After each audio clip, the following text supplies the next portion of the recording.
So a few interesting questions. I think I notice with every video, I always do that. So referring to our ancestors, our ancient ancestors, primates.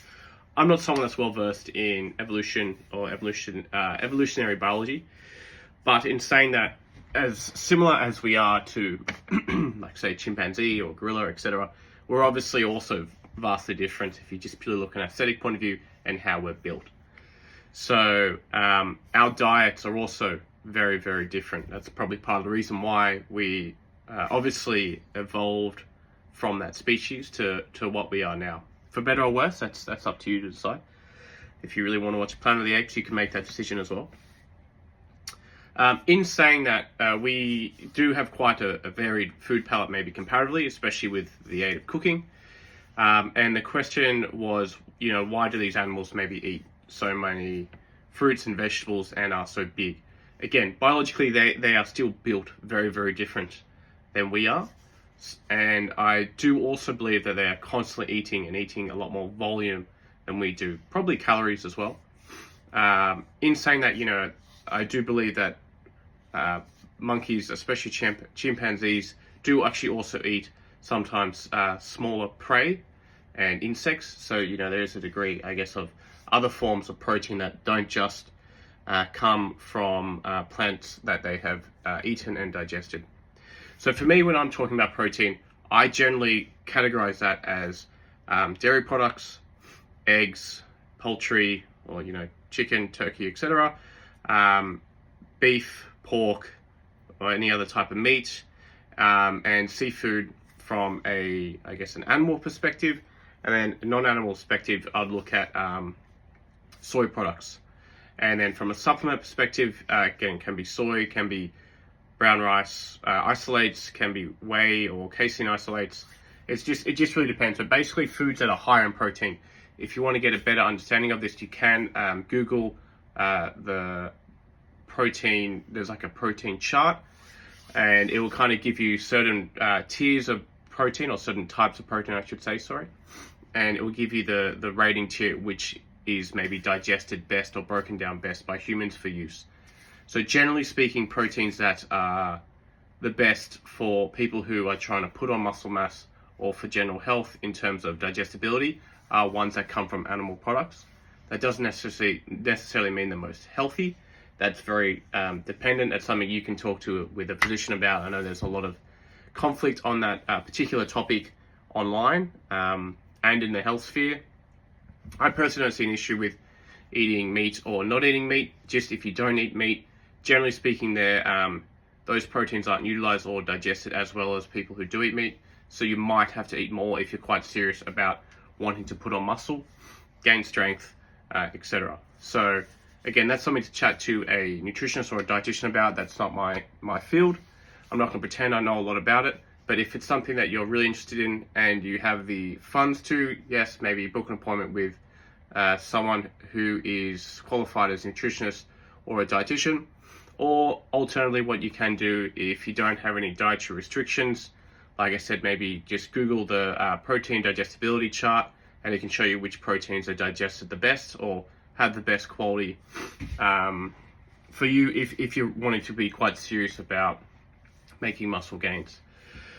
Another question that had come through was, can we change our body shape? So for someone that maybe feels like they're the same shape throughout their whole life, even though they've been training quite a lot, there is some degree at which obviously we can and we can't. Let's take drugs off the table, because again, that's not an area of my expertise. But for example, we do have a general metamorphic shape. That doesn't necessarily determine that you'd always be necessarily thin.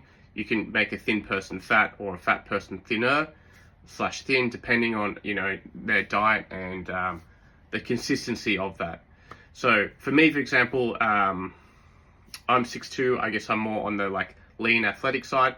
I can still be 6'2" regardless, but I could be a lot more overweight and a lot heavier if I reduce my exercise quite a lot and I eat a lot of food, a lot of excess calories over a long period of time. I might find it harder to get bigger than the average person because of my height, because of my genetics, because I generally move a lot.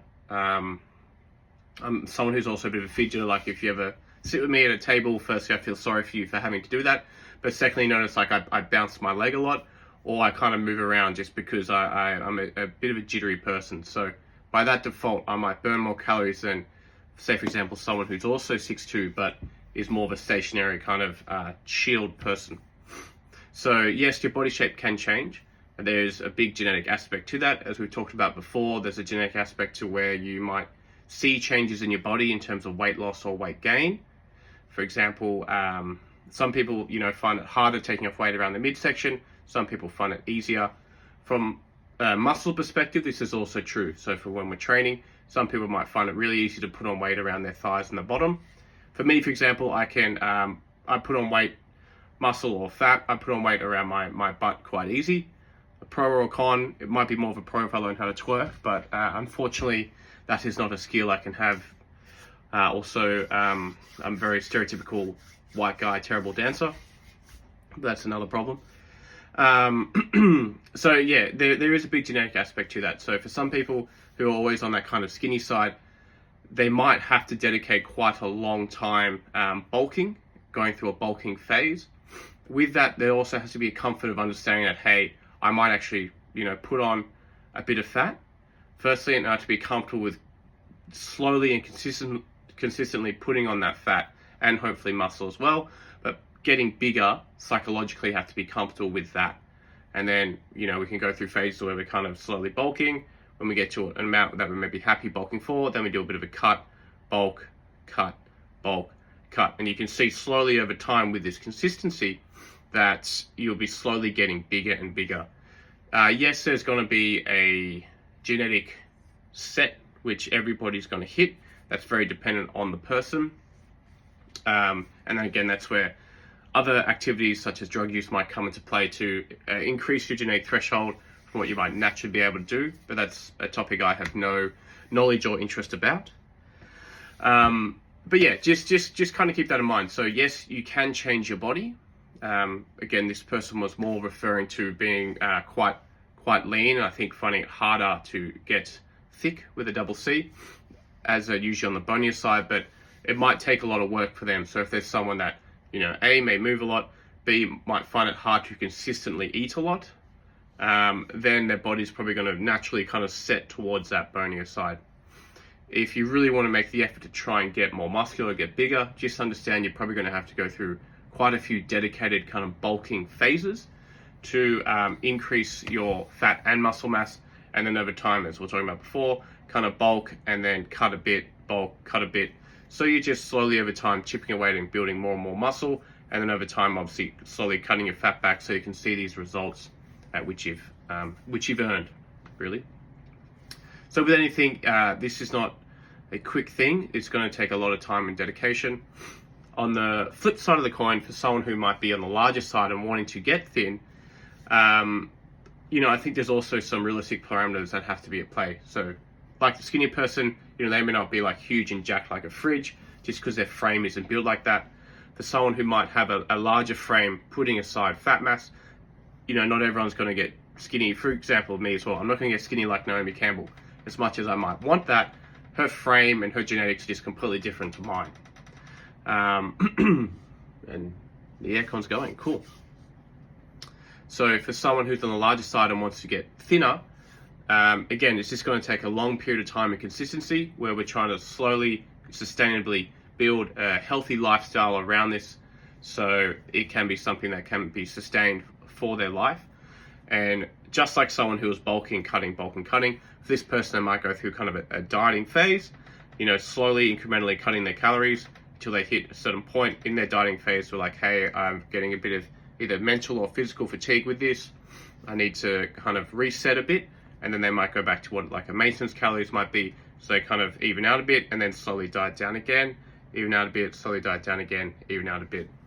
Understanding that this isn't a crash course. And again, we're trying to change someone's lifestyle. So after they've done this dieting phase or phases and they're closer or hit their goal, that they can keep this up for the rest of their lives and keep the health benefits that come with it and not just go back to where they were.